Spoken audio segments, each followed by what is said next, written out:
So superhero movies are clearly all the rage right now, and Yes. the Lone Ranger has been his own superhero of sorts for decades. Sure. What traits does he possess that you think makes him a worthy character for kids to look up to? You know, you said it best. Superhero movies kind of are the trend right now, which is why I think we set about not making a superhero movie. We wanted to make a movie about a hero, about a guy, about a normal dude who has been in that situation that we all have been in, where he sees someone being taken advantage of and can't let it go. And we all have that, where we see, you know, maybe someone getting yelled at on the bus, something, and you just think, I should do something about that. Yeah, I'm just going to go back to reading my book, or, you know, whatever it is. He's the guy who can't let it go, and I think that's a great trait. So you and Johnny Depp had great chemistry together. First of all, what was it like seeing him in that Tonto getup for the first time? Shocking. Yeah, it was extreme. I thought, wow, you really went for it. But then by the end, it got to the point where when I saw him without the makeup, I was like, something's wrong. You look different. Did you guys have any fun rituals or anything you guys did on set to really capture that bond? Yeah, we had a couple things, yeah. Oh, secretive? Well, you know, not necessarily anything I'm going to share. So what do you think it is about the Lone Ranger story that has, you know, allowed it to evolve throughout the decades and to be so loved? And this is a very different take on it.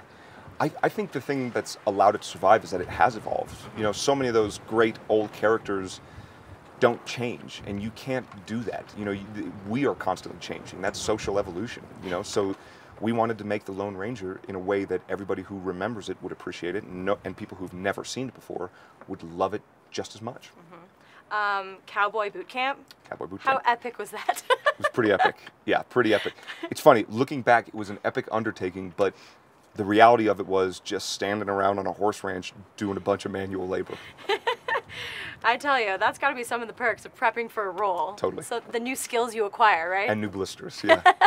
So why do you think AMC theater audiences are going to enjoy this movie? Well, obviously, AMC theater audiences are the most refined and discerning of all theater audiences, and this is a movie made for just that kind of person. No, I think that this is truly a movie that if you go with your 70-year-old or your 77-year-old grandparent, they're going to enjoy it equally, and I think that's a great thing to be able to say about a good 4th of July summer movie. Absolutely. Was there a particular element that you had a lot of fun with getting to jump into the 1800s?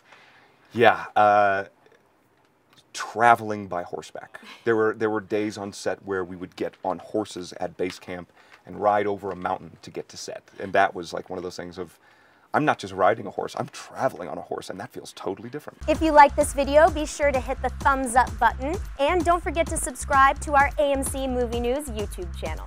It's free, and we bring you all the latest movie news as well as our daily AMC movie talk show. You can also follow us on Facebook and Twitter, where you can find out about all the latest prizes, giveaways, and special contests.